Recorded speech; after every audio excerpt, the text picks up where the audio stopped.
తప్పుడు ఆరోపణతో ప్రజలకు తప్పుడు సంకేతం పంపే ప్రయత్నం చేస్తున్నారు కాబట్టి తనకు కావాల్సుకొని చెప్తుండా లేకుంటే తనకు అవగాహన లేకనే ఇన్ఫర్మేషన్ లేక చెప్తుండా కానీ ఈ డాక్యుమెంటరీ ఎవిడెన్స్ కూడా తప్పు పట్టే ప్రయత్నం చేస్తున్నారు కాబట్టి తన ఊకే మాట్లాడుతూ ఉంటే ప్రజల్లో కూడా తప్పుడు సంకేతం పోయే ప్రయత్నం ఉన్నది. ఇది ఏదో పొలిటికల్ పార్టీకి సంబంధించిన ఇష్యూ అని అనుకోవద్దు, కానీ రాష్ట్ర భవిష్యత్తు సంబంధించిన ఇష్యూ కాబట్టి, రాష్ట్ర ప్రయోజనాలు దెబ్బతినే ఇష్యూ కాబట్టి, ముఖ్యంగా మా కరీంనగర్ జిల్లా ప్రాంతం యొక్క రైతులకు సంబంధించిన ఇష్యూ కాబట్టి, గోదావరి జలాలు పోయేది కాబట్టి ఇది యొక్క తప్పుడు సమాచారంతో ప్రజలకు తప్పుడు సంకేతాలు పోయే అవకాశం ఉంది కాబట్టి ఇది రెక్టిఫై చేసే బాధ్యత ఒక మాజీ మంత్రిగా ప్రధాన ప్రతిపక్ష పార్టీగా మీకు చెప్పే బాధ్యత ఉంది మీ ద్వారా ప్రజలకు. మాకు నిన్నటి నుంచి ఒక అనుమానం వస్తుంది, మరి రాష్ట్రంలో పరిపాలించే కాంగ్రెస్ ప్రభుత్వమా లేకుంటే ఎన్డీఏ భాగస్వామ్యమా? ఏపీ రాష్ట్రంలో ఏదైతే ఎన్డీఏ భాగస్వామ్యం చంద్రబాబు నాయుడు ఉన్నాడంటే అక్కడ పోయి ఎస్ మా చంద్రబాబు నాయుడు ఎన్డీఏలో భాగస్వామ్యం మేము సపోర్ట్ చేస్తాము అని మోడీ వచ్చి యోగా చేసినట్టు ఈయన చేస్తే చెప్పుకోవచ్చు, పోలవరం డ్యామేజ్ అని చెప్పుకోవచ్చు. మరి ఇక్కడ రేవంత్ రెడ్డి ప్రభుత్వం నడుతుంటే ఎవరిని కాపాడుతందుకోసము ఈ బండి సంజయ్ ఇలా మాట్లాడుతున్నారు. దాంతోపాటు ఈ బీజేపీ నాయకులందరూ ఎవరిని కాపాడుతున్నారు? ఇంకా కూడా వాళ్ళకి భ్రమ ఉంది, మా ముఖ్యమంత్రి కేసీఆర్ అనుకుంటారు ఏంది? పొద్దున్నైతే ప్రభుత్వాన్ని విమర్శించాలంటే మా కేసీఆర్ విమర్శిస్తున్నారు. ప్రభుత్వం ఈరోజు మారిపోయింది, కాంగ్రెస్ ప్రభుత్వం సోయి కూడా లేకుండా పోయింది. ఎగ్జాంపుల్ దయచేసి నిన్న బండి సంజయ్ కొన్ని మాటలు మాట్లాడినారు, దానికి పాయింట్ టు పాయింట్ మీకు క్లారిఫికేషన్ మీ ద్వారా ప్రజలకు ఇవ్వాలనే ఉద్దేశంతో నేను చెప్పడం జరిగింది. నిన్న ఒకటి సిడబ్ల్యూసి లెటర్ను పబ్లిక్కు కరీంనగర్లో ప్రెస్కు రిలీజ్ చేశాడు. అందులో ఏమన్నాడు, తొమ్మిడిహట్టి దగ్గర 165 టీఎంసీల నీటి లభ్యత ఉన్నది అని ఒక స్టేట్మెంట్ ఇచ్చాడు. ఎవరు? బండి సంజయ్ గారు అని ఒక ఇదే లెటరు దాన్ని సూచించడం జరిగింది. సిడబ్ల్యూసి పంపిన లెటరు. ఇదే లెటర్ను కూడా మళ్ళీ మీ ద్వారానే నేను ప్రజలకు చెప్తున్నా. ఏదైతే నిన్న మన బండి సంజయ్ సిడబ్ల్యూసి లెటర్ బహిర్గతం చేసిండ్రో అందులో అంశాలను క్రోడీకరించిండో అదే అంశాన్ని కూడా ఈరోజు మీకు చెప్పడం జరుగుతుంది. కానీ ఇక్కడ ప్రాబ్లం ఏంటంటే ఈయన మధ్య సగమే చదివి ప్రజలకు చెప్పిండు, ప్రెస్కు సగమే చెప్పిండు, మొత్తం కంప్లీట్ కాలే. నిన్న బండి సంజయ్ చెప్పిన వార్డులో తమ్మిడిహెట్టి దగ్గర 165 టీఎంసీలు నీటి ఉన్నా కూడా అక్కడ దాన్ని ప్రాజెక్టు కట్టకుండా తీసుకుపోయి మేడిగడ్డ కట్టిను, దానికి కారణం ఏంది అని చెప్పారు. ఇది ప్రజలకు వాస్తవం చెప్పేందంటే ఎస్, తమ్మిడిహెట్టి దగ్గర 165 టీఎంసీల నీటి నిల్వ ఉంటుంది, కానీ అందులో అప్పటికే 63 టీఎంసీల నీటిను అలాట్ చేస్తాము పై రాష్ట్రాలకు అని చెప్పి క్లియర్గా ఇందులో రాసిండ్రు. As evidence from the detail water availability studies carried out project authority and this office in last few years the net water available at the barrage location is about 165 TMC అని ఇక్కడికే చదివిండు ఇచ్చిండు. కానీ దాంతో ఫర్దర్ చదవాలి, at 75% dependable which includes preserved surplus from the share of upper states, that is assuming the utilization of the upper side states limited to 75% availability of 63 TMC. అంటే దీని ఉద్దేశం ఏంటంటే అక్కడ మ్యాక్సిమం 165 టీఎంసీ వస్తుంది, కానీ అందులో పై రాష్ట్రాలకు సంబంధించిన 63 టీఎంసీ కేటాయించేసినాం మేము, కాబట్టి ఇక మీకు ఉండేది 102 టీఎంసీలు మాత్రమే ఉంటుంది అని అన్నారు. దట్టు ఒక కండిషన్ పెట్టారు, ఏమని? ఆ 102 టీఎంసీలు కూడా ఎప్పుడు మీరు 148 మీటర్లు గిట్ట తగ్గిమంటుంది డిమాండ్, 158 మీటర్లు గిట్ట కడితే అక్కడ మీకు ఆ 102 టీఎంసీలు వస్తాయి. కానీ 150 టీఎంసీ మేము ఒప్పుకోము, దాన్ని 148 తగ్గిమని చెప్పి 140 తగ్గితే అక్కడ ఉన్న స్టోరేజ్ 44 వస్తుంది. మరి 44 టీఎంసీలు కావన్నా, మేడిగడ్డలో ఉన్న లక్షల టీఎంసీ కావన్నా అని ఆ రోజు కేసీఆర్ గారు మాట్లాడి ఈ 42 టీఎంసీలు మాకెందుకు, ఇవి ఉన్న 102 అవైలబిలిటీ మాకెందుకు, కాబట్టి అక్కడ నీటి నిల్వ లేదు యాజ్ పర్ ద సిడబ్ల్యూసి. ఈ సిడబ్ల్యూసి ప్రకారం నీటి నిల్వ లేదు కాబట్టే దాన్ని మేడిగడ్డకు మేము మార్చడం జరిగింది. ఇది క్లియర్. ఇది మీరిచ్చిన బండి సంజయ్ గారు మీరిచ్చిన సిడబ్ల్యూసి రిపోర్టునే మళ్ళీ మీకే పంపిస్తున్నాం. ఇందులో క్లియర్గా మెన్షన్ చేసిండ్రు, అండర్లైన్ కూడా చేసిండ్రు. అనేది 10, 11, 12లో 10, 11, 12లో క్లియర్ రాసిండ్రు. ఇలా 63 టీఎంసీలు పై రాష్ట్రాలకు కేటాయించినాము, మిగతాది 108 టీఎంసీలు ఉంటుంది. అది కూడా 188 మీరు ఎత్తులో కడితేనే ఉంటుంది, కానీ మేము 158కి అనుమతి ఇవ్వము, 148కి అనుమతి ఇస్తాం. కాబట్టి 148 మీటర్ల ఎత్తు ఉంటే అది 44 టీఎంసీలు మాత్రమే ఉంటుంది. లక్షలాది ఎకరాలు వండాలంటే 44 టీఎంసీ సరిపోదు. కాబట్టి ఆ రోజు కేసీఆర్ గారు దూరదృష్టితోటి తెలంగాణ రాష్ట్రం సస్యశ్యామలు కావాలని చెప్పి మేడిగడ్డకు పంపడం జరిగింది. సో మీరు ఎక్కడైతే మొదటి పాయింట్ తుమ్మడి హట్టివ దగ్గర 120 టీఎంసీ నీటి లభ్యత అనేది, ఇది మళ్ళొక్కసారి మీరు ఎక్కడ రివీల్ చేయకండి. ఇది తప్పుడు సమాచారం as per the CWC condition ప్రకారం. ఇంకొక ఆరోపణ చేశారు, 38,000 కోట్లతో పూర్తయ్యే ప్రాజెక్టు 1,20,000 కోట్లు ఆయన అంటుండు బండి సంజయ్ గారు. నేను ఒక్కటి మాత్రం చెప్పగలుగుతాను, ఈరోజు నీటి వినియోగము 160 టీఎంసీలు ఉన్నది. మేడిగడ్డ కట్టడం వలన 240 టీఎంసీల నీళ్లు పెరగడం వలన నేనే సివిల్ సప్లై మంత్రిగా భూమికి భారమైనంత పంటను కూడా పంజాబ్ కన్నా ఎక్కువ పంట పండించి పంజాబ్ కన్నా ఎక్కువ ఈరోజు దేశానికి మనం బియ్యం పంపిన చరిత్ర ఈరోజు తెలంగాణ రాష్ట్రం. ఇన్ని రాష్ట్రాలలో ఏ రాష్ట్రం కూడా పండించే విధంగా భూమికి బరవైనంత పంట పండింది కేవలం తెలంగాణ రాష్ట్రంలో. ఎందుకోసం అంటే ఈరోజు మేడిగడ్డ కాడ మనం బ్యారేజ్ కట్టడం వలన, తద్వారా మిడ్మానేరు, ఎల్ఎండి ఇవన్నీ నింపడం వలన భూమికి బరువైనంత పంట పండింది. కాబట్టి ఈరోజు భారతదేశానికి అన్నపూర్ణగా ఉన్నది. మరి ఈరోజు దాన్ని 1,20,000కు పెంచినవు అని చెప్తున్నాం. ఆయకట్టు 16 లక్షల నుంచి 37 లక్షలకు పెరిగింది. పంపింగ్ సామర్థ్యము 1 టీఎంసీ నుంచి 3 టీఎంసీకి పెరిగింది. ఈరోజు ఒక ప్రాజెక్ట్ కట్టాలంటే ఎంతో ల్యాండ్ అక్విజిషన్ అవుతుంది. ఇవన్నీ కలుపుకున్న కూడా దేనికోసము, అతలో ఉన్న సబ్స్టేషన్లు, 3 బ్యారేజీలు, ఇవన్నీ కలిపితే కూడా 1,00,000 కోట్లు దాటలేదు.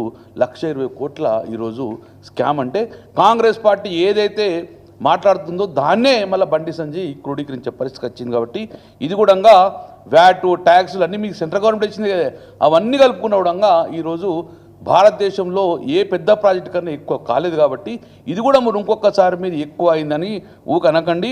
ఇది బయట కన్నా 38,000 కోట్లతో స్టార్ట్ అయ్యేది 1,20,000 కోట్లు అనేది తప్పుడు సమాచారం. మరొకసారి రెక్టిఫై చేసుకొని ఫ్యూచర్లో ఎక్కడ మాట్లాడకండి. దానికి సంబంధించిన అనెక్జరుడంగా మీరు ఏదైతే మీరు మాట్లాడినరో, జనరల్గా ఏ ప్రాజెక్ట్ స్టార్ట్ చేసినా దాన్ని ఒక 2-3 సంవత్సరాల వరకు అది ఒక ఎస్కలేషన్ అవుతూ ఉంటుంది. ఇది కొత్తగా కాలేదు, ఇది కొత్తగా అంటలేను. మీరు నాగార్జున సాగర్ తీసుకోండి, 9.7 రెట్లు పెరిగింది. మొన్న దేవాదులు చూడండి 2.9. ఎస్కలేషన్ అనేది ఇయర్కు మారుతూ ఉంటాయి. కాబట్టి దీన్ని పెద్ద భూతత్వంలో పెట్టుకొని చూసుకొని లేదు స్కామ్ అని రేవంత్ రెడ్డి మాట్లాడితే దాన్ని మీరు మాట్లాడనేది, మీరు ఒక కేంద్ర మంత్రిగా ఉన్నది. మీరు ఇప్పుడు ఒక నిమిషంలో ఫోన్ చేస్తే మీకు రిపోర్ట్స్ మొత్తం వస్తాయి, పార్లమెంటు ప్రొసీజర్స్ వస్తాయి, పార్లమెంట్లో జరిగిన చర్చ మొత్తం కూడా వస్తాయి. అవన్నీ కూడా మీరు తెలుసుకొని మాట్లాడితే ఈరోజు చాలా బాగుంటుంది. కానీ మీరు ఒక కార్యకర్తగా మాట్లాడినరు, సెంట్రల్ మినిస్టర్గా మాట్లాడలేదు. కాబట్టి అది చాలా బాధాకరంగా ఉన్నది. విత్ ఎవిడెన్స్ నేను మీకు ఇస్తున్నా, ఈ ఎవిడెన్స్ కూడా మీకు పంపిస్తా. దీన్ని రెక్టిఫై చేసుకొని దాన్ని మాట్లాడాల్సిందిగా కోరుతున్నాను. నేను మన 3వ పాయింట్ తన మాట్లాడింది, కాళేశ్వరం అవినీతి ప్రాజెక్ట్ కేసీఆర్కు ఏటీఎంగా మారిపోయింది అంటుంది. ఇది ఎవరు మాట్లాడింది? ఇది కేవలము మళ్ళీ రేవంత్ రెడ్డి గారు మాట్లాడిందే మీరు మాట్లాడుతున్నారు. కాళేశ్వరం డిపిఆర్ 80,190 కోట్లు. ఈరోజు బీఆర్ఎస్ పార్టీ ఆ రోజు ప్రభుత్వం ఉన్నప్పుడు ఖర్చు చేసింది టీఆర్ఎస్ ప్రభుత్వం 94,000 కోట్ల రూపాయలు. దీనికి ఎక్కడ ఏటీఎం ఉన్నది? ఈరోజు ఇక్కడ జరిగింది. వాస్తవం ఇదే అయితే 1,00,000 కోట్లు ఖర్చు కాని ప్రాజెక్టులో 1,20,000 కోట్లు అవినీతి జరిగిండ్రు. నేను ఒకటే వస్తున్నా, 22/7/2021 అప్పుడు రేవంత్ రెడ్డి గారు, ఇదే మన ముఖ్యమంత్రి గారు పార్లమెంట్లో ఒక క్వశ్చన్ వేసిండు. ఏమని వేసిండు? ఇదే సార్ ఏటీఎంగా మారిపోయింది, 1,00,000 కోట్ల కుంభకోణం ఏమైంది, దీని గురించి మీరు సెంట్రల్ విజిలెన్స్ పెట్టుకొని మీరు దాన్ని ఎంక్వైరీ చేసి ఒక క్వశ్చన్ ఆన్సర్ ఏమని చెప్తే, డైరెక్ట్ ఆ రోజు క్వశ్చన్ వేస్తే ఆ రోజు కూడా 22/7/21 శ్రీ అనుమల రేవంత్ రెడ్డి గారు పార్లమెంట్లో ఒక క్వశ్చన్ వేసిండ్రు. ఈ యొక్క అవినీతి జరిగిందా, మేడిగడ్డ బ్యారేజ్లో కాళేశ్వరంలో అవినీతి జరిగిందా, మీ సెంట్రల్ గవర్నమెంట్ రిపోర్ట్స్ ఉంటాయి కదా అంటే క్లియర్గా వాళ్ళు చెప్పడం జరిగింది, ఎక్కడ కూడా ఇంత కూడా అవినీతి జరగలేదని చెప్పి the minister of state for the Jal Shakti and tribal affairs వాళ్ళు శ్రీ విశ్వేశ్వరుడు గారు ఎక్కడ అవినీతి జరగలేదని చెప్పేసి రేవంత్ రెడ్డి గారు ఇచ్చిన ప్రశ్నకు సమాధానం మరి ప్రధానమంత్రి మోడీ గారే కదా ఆ పార్లమెంట్ నడిపేది కూడా మోదీ ప్రభుత్వం వాళ్ళే, ఎన్డీఏ ప్రభుత్వం కదా, అందరం ఏమైనా మ్యాన్పేట్ చేసినామా? మరి ఈరోజు పార్లమెంట్లో అడిగిన ఆన్సర్ కూడా మీరు మళ్ళీ అవినీతి జరిగిందంటే మరి దీనికి ఇది అవగాహన ఉన్నట్ట మీకు లేనట్ట? కాబట్టి as informed by the state government no instance of corruption have come to its notice regarding this projects. అంటే ఏంది, ఈ ప్రాజెక్ట్లో ఎక్కడ అవినీతి అనేది మాకు అనరాలేదు, కాబట్టి అలాంటి ఆరోపణ లేదు అని చెప్పేసి రేవంత్ రెడ్డి గారు ఇచ్చిన ప్రశ్నకు సమాధానంగా బండి సంజయ్ గారు ఇది 22/7/2021 నాడు రేవంత్ రెడ్డి గారు అడిగిన ప్రశ్నకు బహుశా మీరు అందులో ఉన్నట్టు ఎంపీగా మీరు ఉన్నారు, మీరు ఇన్నుంటారు. మరి ఉన్నా కూడా మీరు ఇంకా అవినీతి జరుగుతుందంటే ఇది మేము నిదర్శనంగా భావిస్తున్నాము. ఇంకోటి, ఇవన్నీ కల్పితాలు. కాంగ్రెస్ పార్టీ ఏదైతే మాట్లాడుతుందో దాన్నే మీరు రిపీటెడ్గా మాట్లాడుతుండ్రు. కాబట్టి మీరు ఒక్కసారి ఆలోచించుకోవాలి. ఈరోజు కాళేశ్వరం జాతీయ హోదా ఇస్తే బీజేపీ పరువు పోయేది. ఎస్, కరెక్టే. మరి మీరు పోలవరంకి ఇప్పించారు కదా, మీ ఒకటి పోలవరంకు జాతీయ హోదా ఇచ్చారా? తెలంగాణ రాష్ట్రంలో మీరు మంత్రులు ఉన్నారు, ఇంతమంది ఎంపీలు ఉన్నారు, ఒక్క ప్రాజెక్ట్ కూడా మీరు జాతీయ హోదా తీసుకురాలి. మీరు పోలవరంకు తెలంగాణకు నుంచి గోదావరి పోలవరంకు మీరు జాతీయ హోదా ఇప్పించారు. ఏమైంది జాతీయ? స్టార్టింగ్లోనే డయాఫ్రామ్ మొత్తం కొట్టుకపోయింది. మీరు ఏదైతే జాతీయ హోదా ఇచ్చిండ్రో దానికి పోలవరంగా డ్యామ్కు ఒక డయాఫ్రామ్ కొట్టుకుపోయింది. మరి ఇప్పుడు ఇజ్జత్ పోయిందా లేదా?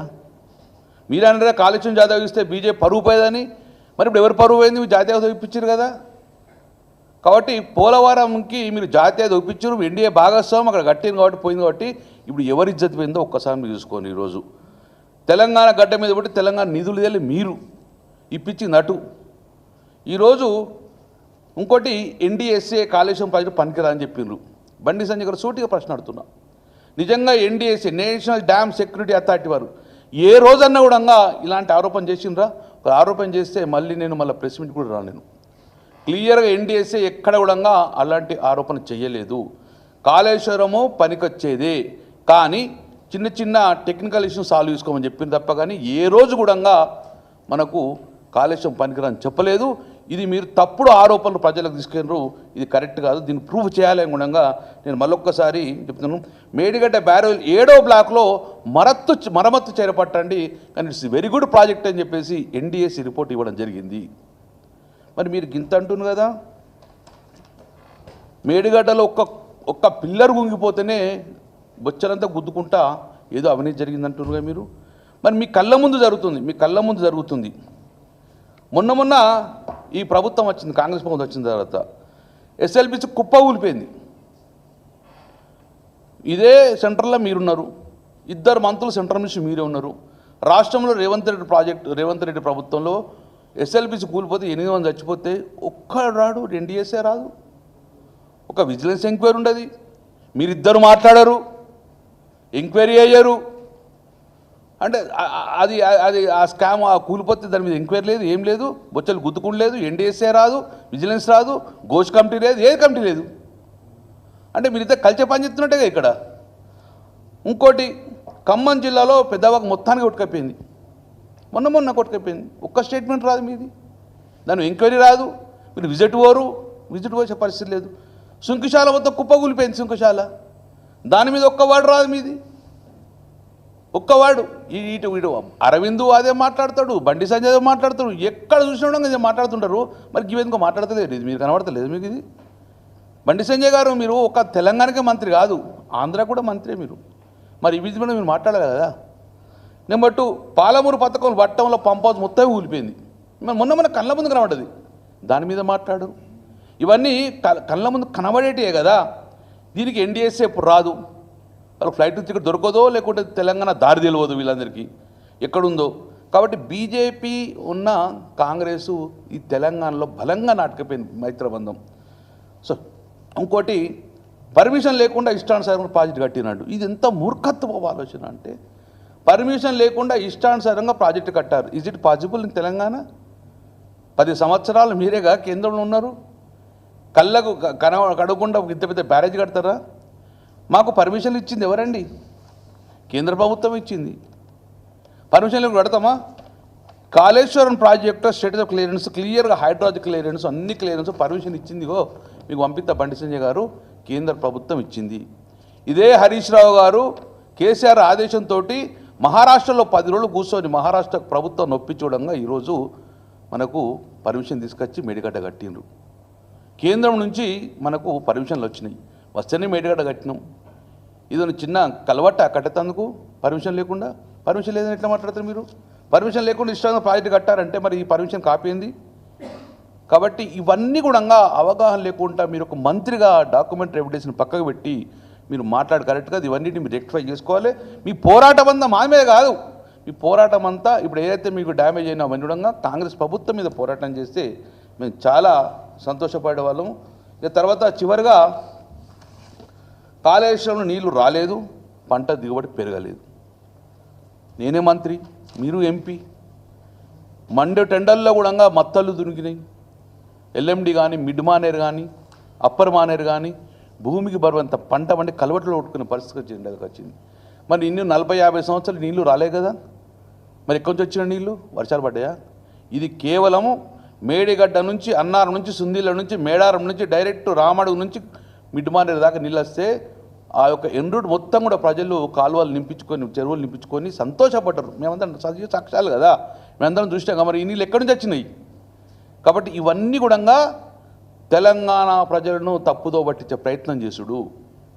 నేను ఒక్కటి చెప్తున్నా క్లియర్గా, ఇప్పటికీ బండి సంజయ్ ఒకటి క్లియర్ డిమాండ్ చేయండి.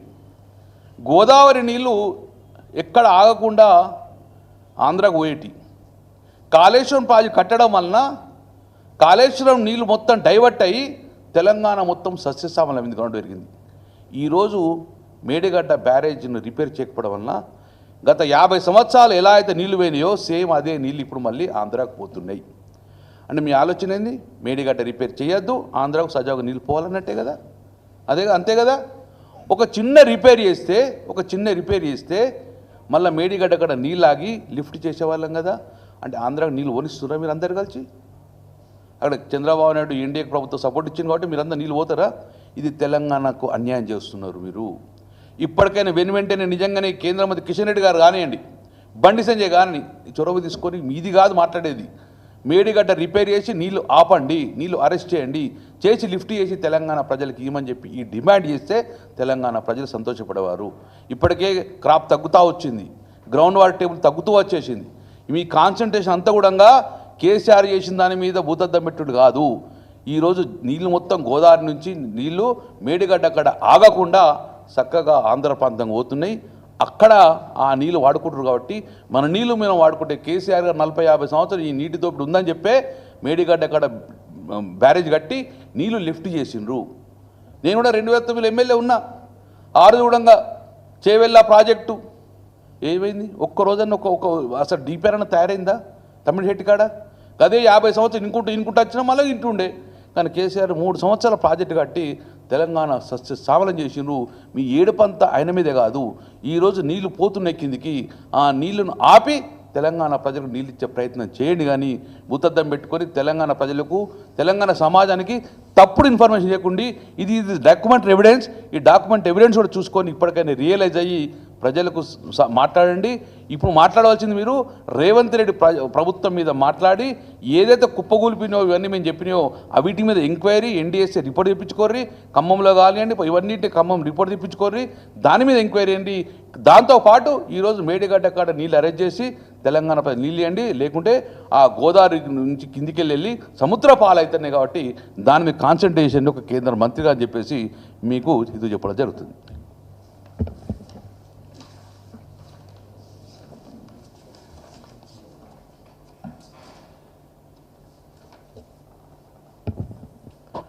ప్రెస్ మిత్రులకి అందరికీ పేరు పేరు నమస్కారాలు.